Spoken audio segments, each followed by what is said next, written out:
homeowners, just show of hands, how many of you were at the AH meeting on Monday night? And you found it useful? There's some things we need to work out, as you know, about the sale prices on the 140 AMI and the 160 AMI. But I want you to know something. We are going to work on it. The city's working on it. And come September, they're breaking ground. So let me remind you that all of the advice you've gotten from these wonderful speakers, meeting with Giselle Garcia from the credit union to get your credit in order, getting on those websites to know when something comes up through the housing authority, and whatever Miss Heather's going to tell you tonight, you got to act on it, because if it just stays in your head, it doesn't get you a home, right? But we're excited. This is the grand finale. And how many of you have come to all 6 sessions? That's quite a commitment. You should give yourselves a round of applause. We have certificates for you tonight, and a little something else. So at the end, hang out for a moment. And so tonight, let me get to the crux of the matter. We're going to be doing financing your home without all the stress. Who would like to do that? Okay. We brought in somebody who is hugely respected in our community, and this is Miss Heather Roberts. She's the vice president of my bank, First Horizon. I told her we have to talk afterwards. She has been doing mortgages in the Keys for 23 years. So just last year alone, she closed 150 mortgages. So that is very impressive. If you look her up, she has more than 100 5-star reviews from people who have worked with her. So I dare say she's probably one of the best resources who could be speaking to you tonight about how to get a mortgage. Okay? So we just want to welcome her. She originally from North Carolina, but now she's a Keys resident, has a son who's graduating from high school, so knows what it's like to be a mom in the Keys, a parent. And when she's not lending mortgages and helping our community, she's volunteering at the Keys US baseball field. So let's give Heather a huge round of applause. Thank you so much. Do you need us? Oh, you got it. So I'm Heather Roberts. A big part of my career has been working with affordable housing. So I know all about leaseholds, deed restrictions, all of the things, the SHIP program. I actually have a Hometown Heroes program that also has some down payment assistance. I understand the challenges, not only as a person who's trying to buy a home, but the challenges of the property itself. To get started. So the process is pretty straightforward. It typically takes about 30 to 45 days from the time you officially apply for your mortgage to the time you close. There's a lot of work that goes in between those, before we get to that 30 days or that 45 days. So I always recommend, not everyone knows where to start. They don't have a baseline. How much income do I need to do? How much is my mortgage going to be? I'm worried about my credit. What can I do to fix it? That initial meeting with your loan officer to create a plan for you is super important. And we'll dive further into that at the next slide. Once you have your plan and you've implemented your plan, then it's time to get pre-approved. Now, some people walk into the office and they're ready right away to be pre-approved. Most people need guidance, and that's okay. Once you're pre-approved, you go out and find your dream home, make your offer, get your offer accepted. Once that's accepted, then you come back to your lender and you complete your initial disclosures and you provide all the documents that we may need, updated stuff that maybe you didn't provide previously. From there, your loan officer will take your documents, they will submit them to an underwriter. That's the person who will actually approve your loan. Once the underwriter approves your loan, they issue what we call a loan commitment. And a loan commitment outlines all your terms of your mortgage and any conditions that you need to clear prior to you getting your clear to close. And then once you have your approval, insurance. Start shopping your insurance. That way you know who to bind your insurance with as soon as your loan's approved. Once insurance is bound and we have your clear to close, the next step is to go to closing. You sign all your documents at the closing table and you get your keys. So a big part of this is coming up with a game plan. And if most of you guys are not really looking to go under contract till September, the great news is you've got plenty of time. Knowledge is power. So everyone has different starting points. Everyone has different challenges. Some people are self-employed. Some people don't know what their credit looks like. A large percentage of people need help getting there, and a loan officer should be able to help you do that. During this initial meeting, pull your credit. Have the loan officer go with you, go through the credit with you, tell you what's on there. And then I actually have a software that I run for my clients that, let's say we need to get to a certain score. I have a software that will tell me what we need to do and how many months it'll take us to get there. And I use it, at that point I give that to the client. That gives you, 4 months to, pay off if you need to pay something off, or if you need to file your tax return, or the other thing is if you're self-employed, make sure your accountant or whoever prepares your tax return knows that is your goal. As soon as you know that's a goal, make sure they're aware of that. That way they're not writing off, an accountant's job is to write off as much to keep your tax liability low. But if you tell him you're trying to buy a home, then he understands you need that income to qualify.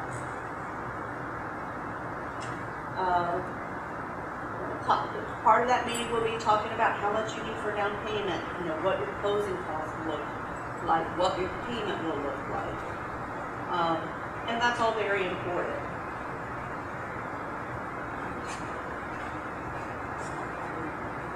The loan officer can also tell you acceptable sources of funds. So the keys, I've been lending here for 23 years, and it seems very popular that people like mattress money, and that's what we call it. People who save money and keep it at home. There's a certain amount of time that you have to get that money into the bank. Other sources, that you may not be aware of, like that you can borrow from your 401k or for your primary residence. There's down payment assistance programs that are available, a gift from a family member. Those are all sources that are acceptable.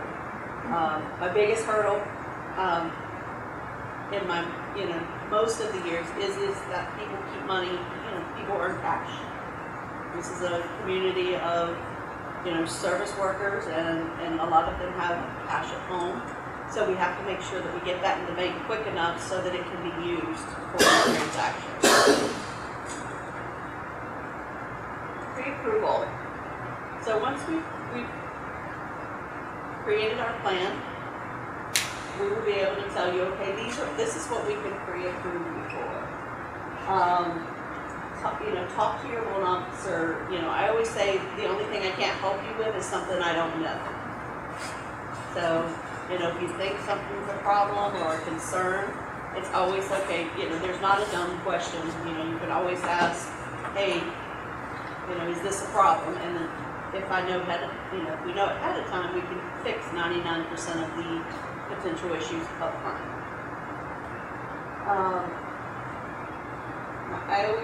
My saying is that pre-approval is only good as what both sides put into it. So, when you come, bring as much documentation as you can. Bring your pay stub. If you know you're getting a raise in between that time frame, if you know you're going to be switching a job, discuss that up front before you decide to take that job.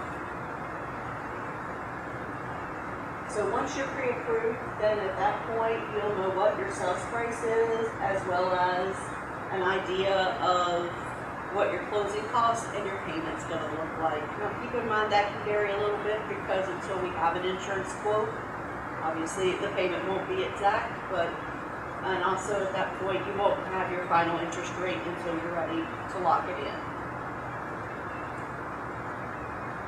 So this is, now that I'm under contract, now what do we do? So as soon as you have an executed contract, there are certain key points in that contract. The first one is typically how long you have to make loan application. In a typical sales contract, it's within 5 days of signing your contract. And then typically also in that financing contract, there is a financing contingency that is typically anywhere from 20 to 30 days. And that is the time where you have to make sure you get all your documents in, and we have to get your loan approval before that deadline. And then loan approval is your loan commitment, which I mentioned earlier. You provide that to your seller, and at that point you clear conditions and then closing date. Great. So what you should know. So if you know you're going to buy a house, in the next, let's just say 6 months, protect your credit. No unnecessary inquiries. If you have to buy a new car because you have to, that's fine. But if you can avoid it, it's probably a good time to avoid all of those things. Because new accounts and inquiries all lower your credit score, at least initially. Your credit cards. Try to keep your balances at 40% of the limit. A lot of people don't realize, they say, I use my credit cards and I pay them off at the end of the month. But depending on what day your credit card reports to the bureau, they report whatever that balance is that day, not necessarily what the true balance is because you paid it off at the end of each month. So it's something to just kind of, keep an eye on. If you get a collection letter in the mail, even if it's a medical bill that you don't agree with, make it a priority to settle it. If a collection hits your credit report during your pre-approval process or during your application process prior to closing, it could potentially lower your credit scores. And, you can always go back after the fact and dispute and do that, but go ahead and take care of it. It's not worth the stress. Good news is medical collections are no longer being calculated into debt to income ratio or into your credit score. So that's not supposed to be able to affect your credit anymore. Late payments, just try to keep everything clean for 12 months. If you don't have a credit card, sometimes that's a credit building tool. It's unfortunately a necessary evil that you might want to get like a secure credit card, something that they don't have to pull your credit for, but will report on your credit, to give you that additional boost in your credit score. Income. So what I find in the keys, there's all kinds of various income. There's tip income, there's bonus income, there's self-employment income. And it's all calculated differently. So if you have just a salary W-2 position, we use your current pay. If you receive an hourly wage and your hours vary per pay period, then we average those over 24 months. If you receive tip income or bonus income, you have to have a 2-year history of receiving that type of income, and we average it over 24 months. Self-employment income, we average it based on the last 2 years' tax returns. So income is always calculated a little differently. Pension, disability, social security income, those types of incomes are based on your, whatever you're currently getting. Rental income, which I don't think really will apply, if we're doing Bahama Village projects, you probably won't have to worry about that up front. But if you have rental properties, we use the tax returns.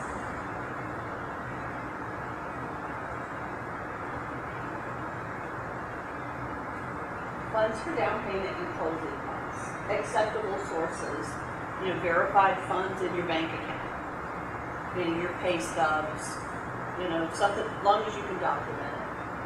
Gift funds from a parent, grandparent, aunt, uncle, brother, sister, child. You can withdraw funds from your 401ks if you have one. You can also borrow from yourself from your 401k. Sale of personal property such as a car.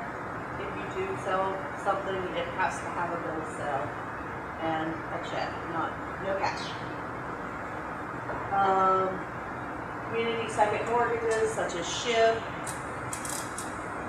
proceeds from the sale of a piece of real estate or inheritance, and seller can pay closing costs should they elect to. Unacceptable sources is cash unless it's been in your bank account 90 days before you apply for your official mortgage. So if you were to come in and sit down with me and say, hey, I've got this cash, I need to put it, I need to use it for this transaction, I would tell you that money needs to be in your account 90 days before you do your formal loan application. That allows us 2 months bank statements without seeing that large deposit, and that's why we're 90 days. Unsecured loans or credit cards. You can't borrow from your credit cards or take an unsecured loan to use for funds to close or down payment. If you're bringing money in from core bank accounts, and we do see a lot of that here in the Keys, it has to be moved to the United States within 30 days of closing, and your bank statement from that foreign bank has to be translated. Business accounts. Funds can be used, but the underwriter will do a stress test on the business just to ensure that by using those funds, you're not causing, a financial stress to your business.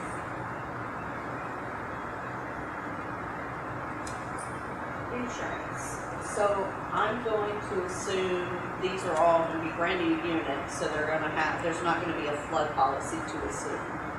So as soon as you know you have a contract on one of these units, I would start calling insurance companies and start getting quotes for your insurance. The insurance will be given through to them.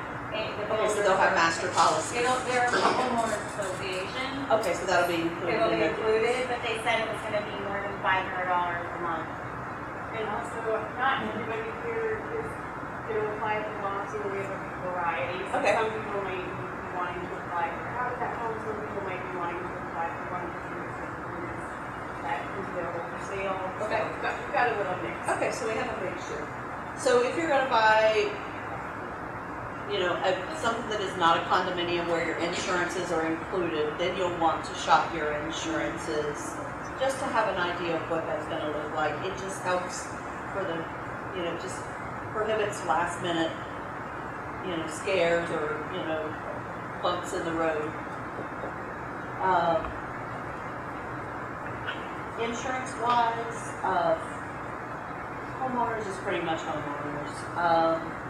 The windstorm, depending on what you're buying, if it's a brand new home, then it's going to have all the discounts that you need to get the lowest windstorm insurance rate. So, and flood, depending on if you buy an existing home or if you buy a new home, will determine the flood premiums. And then closing costs. The things you're going to get a list of all of these things. All of these closing costs, and you're going to be like, what is this? Because you're going to have your bank fees, and your bank fees are fees that your bank charges you to do your loan. Discount origination points are additional fees that would potentially be paid if you want to buy down your rate. Or you prepay a percentage to have a loan for the life of your loan. Title fees is what the closing agent or your closing attorney will charge you to close your loan. Appraisal fee is an appraisal, that an appraiser does. They come out and they evaluate your home, tell you what it's worth. Survey, again, if you're buying one of the Bahama lofts, then you wouldn't have a survey fee because they're condos. But if you were buying a market rate home or an existing home, you would have a survey. Prepaids, which is your insurance for the first year. And then with most financing, they're going to want to escrow your taxes and insurance. So that what that means is that you're in your mortgage payment, they're including a monthly stipend for your taxes and insurance, so that when they come due the following year for you, the bank or your mortgage holder will pay those for you versus you having to come up with those funds. That's it. What questions do you have for Heather?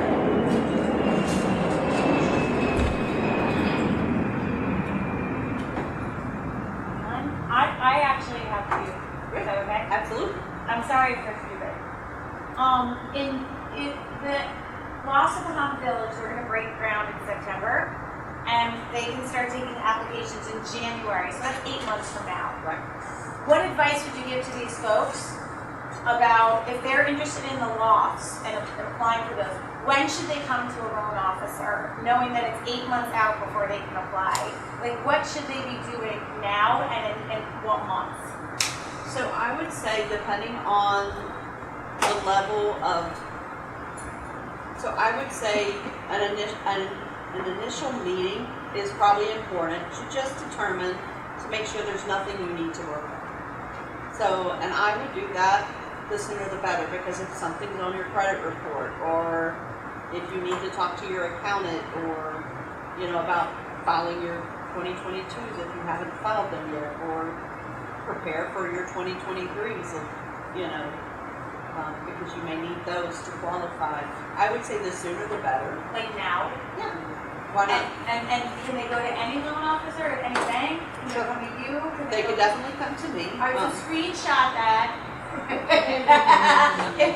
You could go to any bank. You go to would you recommend that they go to the bank they bank with, or does it not matter? I would recommend, if you're looking to buy deed restricted affordable housing. Yeah.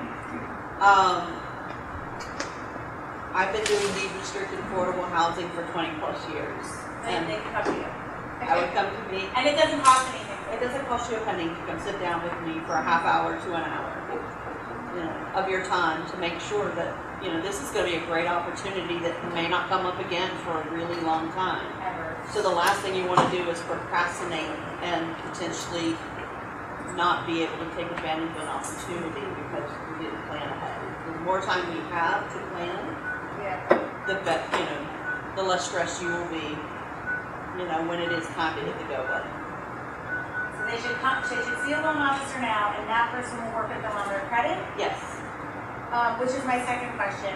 So if I want to work on my credit, knowing that I want to apply for this housing in January, how many months should if my credit's not good, or I'm not sure it's good, I have 6 months to repair it? Like, is that enough? It should be.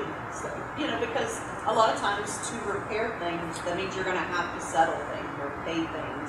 The more time you allow yourself to have that knowledge, to know that you have to do it, the less stress it is per month you have to allot for that money. So that's why I say now is a good time, because if you've got some collections that you need to settle, or if you're giving yourself plenty of time to do that. Okay.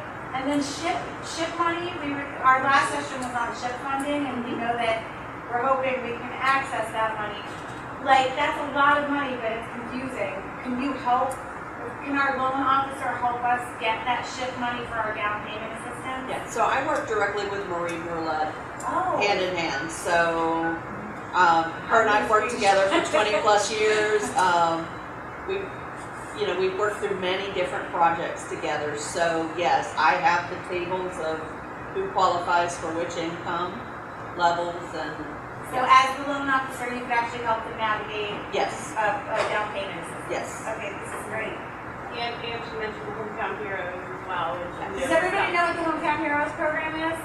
Does anyone not know? Okay, can you explain to us what the Hometown Heroes program is? So Hometown Heroes is a program. There is a list that I can send you guys if you want. Yeah, please do. A list of approved occupations. It's for nurses and teachers, and there's some administrative positions Public in there. servant. Yes, there is police officers, CNAs. I mean, it's a huge list of what we call our hometown heroes. And those people qualify for not only their first mortgage, but they have a $25,000 down payment assistance. Second mortgage, that's like SHIP, it's interest free, it's payment free for 30 years. At the end of 30 years, it balloons. But it gives you $25,000 to use for down payment and closing costs. Can you get that and SHIP? No, It's one or the other. I think they, in Causeville, didn't they open that Hometown Heroes program to anybody who's employer or just one that we had all seen with that? I have not seen that for the Hometown Heroes program. It definitely has to be for Florida, but for so the bond program has a couple of different programs, but the Hometown Heroes program is for those specified. Okay, so I think the new housing bill expanded it, but Yeah. I don't know when that'll take effect, you know, once they not be installed. Right. Now, they do have other programs within the Florida Bond program that allow for everyone. Okay. Question. Yeah, please. Does that include government employees for the hometown hero?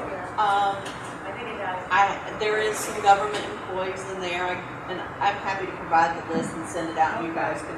We will send it to you. Okay. Yeah. And even if not, there's still other programs that we can help with down payment assistance. If we have a special program, it's called our Home Start program. It's a CRA program for the bank. So it's for low to moderate income, and it also has a grant that goes with it. I can't remember, I think it's $6,000, and it doesn't have to be repaid. So that could be used in conjunction with SHIP. Okay, so you can guide us, if we come to you, you can guide us in this. Guys. I'm sorry, but okay, some of the properties in this AH Monroe and the lots, they might be as low as like $250,000 if you're in a certain AMI. Could you tell us what the just out of curiosity, what would a monthly mortgage payment be on a home that costs at the loss $275,000?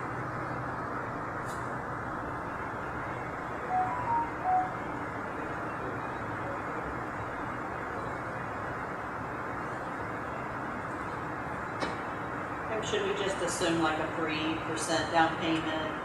Yes, a Okay. small down payment, or whatever should we do. Well, SHIP will give you a lot more than 3. Okay. That would be good if we could get that.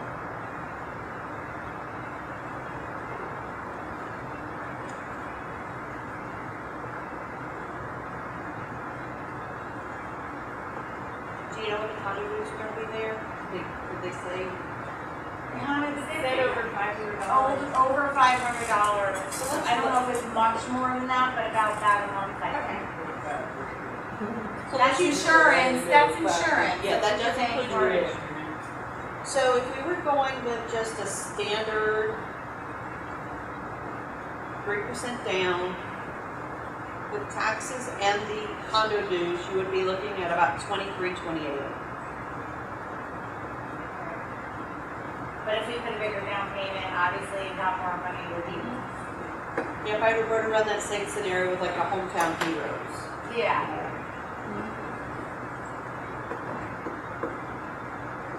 You would be about $22,28. Okay. How much are closing costs and how do we save for that? So closing costs for purchase price of around that, I would say prepare for, each one's going to be a little different. For those units, because you're not going to have to pay your first year's insurance, I'd say probably $6,000. So $6,000 in addition to your mortgage. When do you have to pay that at closing? At closing. So you have to, we have to start saving now for our closing costs. Right. And do you help us do that when we come to you as a Yes, loan so we'll officer? calculate what your closing costs roughly will be, and then we'll go over the acceptable sources of what you can use. Hometown Heroes, you can use part of that 25 to pay your closing. So Okay. technically, you could use that and not have to come out of pocket with anything. Wow, okay. And my last question, I'm sorry if I'm asking too many questions. What are the top 3, this is our last class. This opportunity is real and it's coming online. What are the top 3 things we should do to prepare ourselves if we want to pursue this homeownership opportunity in January, to get ready for January 2024? Top number 1 is that initial meeting. Love Because that. that meeting is going to give you all the tools you need to be successful. And we should do that immediately. You should do that immediately. Okay, what other 2 pieces of advice should you give us? Guard your credit. If possible, don't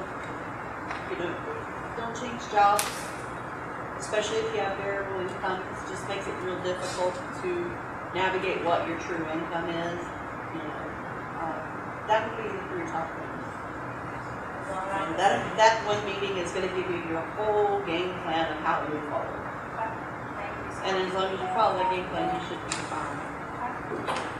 So when you meet with your loan officer, do they pull the credit? How can I borrow my credit if they keep pulling it all the time? Well, keep in mind, if you don't want your credit, not every loan, if you know your credit's okay and you're not concerned about your credit, then that initial meeting doesn't need to include, you're pulling of your credit. So you will need to pull your credit to get your pre-approval letter when you're ready to make your offer. But that initial meeting, if you have no credit concerns and you know, hey, my credit's this and this is my monthly obligation, then we can not pull credit that initial meeting. Is Credit Karma close enough to know your credit or not? So Credit Karma bases their credit score evaluation on a different method than our tri-merge credit reports for mortgage purposes. So it is different. And sometimes it really depends on what's on the credit, because sometimes I find that people are happily surprised and some people are not as happy. So, but it at least gives you a foundation. So if we were to be pulling our credit now to do a credit report so you can help us, is that really going to affect us to have a credit check now that we're not going to actually need it until potentially January? So typically, I find if you're concerned about your credit or something that might be on your credit, it's well worth the point for the potential increase that you may get from doing this. If you're not, if your credit scores are high and you're not concerned, you've got that part locked down, then you may not necessarily need the inquiry. But the inquiry itself, it's typically 1 to 2 points. And on average, when we're looking at improving someone's credit, it's typically 20 plus points. So like a general credit number that's more attractive to people. So I can use for the Hometown Heroes program for FHA, for VA, those credit scores are the minimum credit score requirement is going to be a 640. The Hometown Heroes program, it publishes one rate. So whether your credit score is a 640 or a 740, it's the same rate. If you're going to go with, an FHA loan or a VA loan, they're a little more credit sensitive when it comes to rate. And then the other one would be obviously conventional financing. They're all 30-year fixed programs that offer different types of incentives. But the conventional product is probably where you need to have the highest credit score because it is more rate sensitive. Well, I wanted to mention there's a government website where you can go to pull your credit, annualcreditreport.com. Once a year, you can pull it from all 3 bureaus. It doesn't ding the score, and it's a really easy online tool to refute any discrepancies you might find. And then on one of your slides, you talked about seller-paid closing costs. A seller can contribute up to 3% towards closing costs. So if it was a $200,000 house, they could contribute up to $6,000 towards that. Right. A creative way to do that for something that might be fixed and that the seller doesn't want to do that is instead of buying it at $200, you buy it for $206, and then the seller credits you back so you don't have to come up with that much cash. That is correct. Yeah. Thank you. And conventional allows the 3%, but FHA, VA allows up to 6% credit for sellers. Hannah, at this point, because we've been talking only about AH, can you just tell everybody in this room what do we need to do to prepare, since it's our last class, for the homes that have the tax building? And is it the same thing? We should go to a loan officer? And what's the difference? Okay, the difference is that you don't need to go to a loan officer because you are not going to be getting a conventional mortgage. But you still want to do all the things that the loan officer would tell you to do. You still want to make sure your credit's in order. You still want to be saving up for closing costs, which will be about what Heather said they would be. You won't need a down payment per se, but you will need closing costs and you'll need the money that will go into your escrow. So it comes out to about $6,000-7,000 as well. So that you will need that money. And then when you fill out your Habitat application, the Family Services program will walk you through what else you need, similar to the way a loan officer would, because Habitat writes the mortgage, so we are the mortgage company there. And it allows us to be pretty lenient with credit. Particularly, we do have limits and stuff, but if there's like one thing that is, disrupting your credit, we can kind of guide you through working on that and help you with that. So it's not quite as strict as a conventional mortgage, but similar. We need to see your income, we need to see your credit, we need to see that you can make your mortgage payments. So I would say, that I would take advantage of on this sheet that I handed out of one of these free counseling services if you feel like your credit needs a little work, and give them a call and they can work you through building up your credit that way. And ours will be coming online sooner, so you're going to want to act a little more quickly if you're interested in a Habitat loan. We have 4 more coming up that will be starting applications in the next couple months. So How will we find out about them? Will you email I'm going to everybody? put everybody that is attending this class and everybody that expressed interest in attending this class, I'm going to put on my notification list so that when we open that application window, everybody will get an email letting them know. And then you have about 4 to 6 weeks to get your application in, and then we work on it from there. Is there any advice you could give anybody in this room that would make their application strong? There's just 3 things you need to qualify for the Habitat home. You need to show that where you're living now is not adequate housing. So whether that is too small for your family, whether you're paying more than you should be paying, if you're paying more than 30% of your income, that qualifies. So I think that's pretty much everybody qualifies. Or if it's, if your landlord is selling the house and you don't have anywhere to go, if there's rats or termites or, there's pretty much, that's not the hard part. And then you need to be able to show that you will be able to make your mortgage payment. You need to show that you have regular monthly income. And then you need to be willing to partner with Habitat and do the sweat equity hours on the home. Because we do require 300 hours for a couple and 200 hours for a single parent. So you can have friends and family help you with that sweat equity. It's working on your home, working on your neighbor's homes. It can be volunteering in the community. It can be stuff that you're already doing, like volunteering for your kid's sports team or your kid's school. It can be, volunteering that you do for your church. There's a lot of stuff that counts. But you will be working on that sweat equity, and so that you have to want to do that. If you don't want to do that, it's probably not the right program. So those are the 3 things I would say. Other than that, just working on your credit. Where else can we find those income limits? I guess. I think I have 400 copies.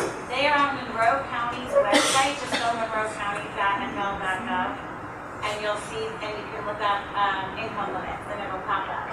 But it's good to have them. They are not, Melissa just reminded me, they are not out for this year yet. They're coming out in May. So we only have 2022. I don't know if they'll be that different for 2023. But keep an eye open for those, because that'll tell you how much you have to pay. Does anybody have any more questions for Ms. Heather? Yes. Yeah. I want to know, let's just say you're not going to go with age and do conventional or whatever. I've seen a lot that I might want to buy, but then it has to have a module put on it. What kind of, So typically that would be a construction loan. right, And basically what you would do is you would acquire, the first part of your loan would be acquiring the lot. And it would be, you would need to purchase a lot that doesn't need to go through the ROGO system, so it would need to be a buildable lot at that point. And part of your construction loan would be acquiring the lot and then funding the construction process all in one loan. Once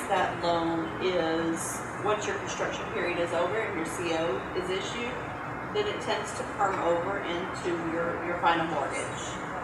okay. There is possibilities to do that.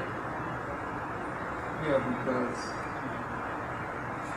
if I chose, for me, I think that would be a better way to go. And, basically, from what I've seen, the prices of houses, and basically, if you acquire a lot and then it's going to be cheaper. Right. You know, than just buying a modular that's already put up. It's going to be way cheaper. Someone's already put that equity into that, yes. So that's the question. Yep, so you would, if you wanted to do something like that, you would be looking for a construction firm loan. Okay. And the requirements would still be the same as far as your credit scores and Yeah. So typically, there are some FHA construction to perm loans out there that would require like a 3.5% down payment yeah. plus your closing costs. And typically, again, 640 middle score. Right. And so 675 is considered good, right? Yes. Right. So if your score is like 720, it's still like being 675, right? So depending on what type of financing you're doing. So if you're doing a conventional loan, they adjust your rate based on 20-point increments. So a 660 would have one rate, a 680 would have another rate, a 700. Okay. Now with FHA, it's a little more flexible. You know, typically I would tell you, let's try to get that score to a 680 because that's going to get you your best rate. Oh, really? Yeah. Oh, okay. The 680 gets you your best rate. It's not FHA yet. That's why. Any more questions for Ms. Heather? No, but you know what you have to do. You have to go see a loan officer. Her or somebody else. I will go to you. I just want to give you a round of applause and thank you so much for what you do. And Heather, you're welcome to stay. We just have a few more things to do for closing our class. So you're welcome to leave or welcome to stay, or we'd love to have you. So this concludes our homeownership course. And one thing we'd love is your opinion. This is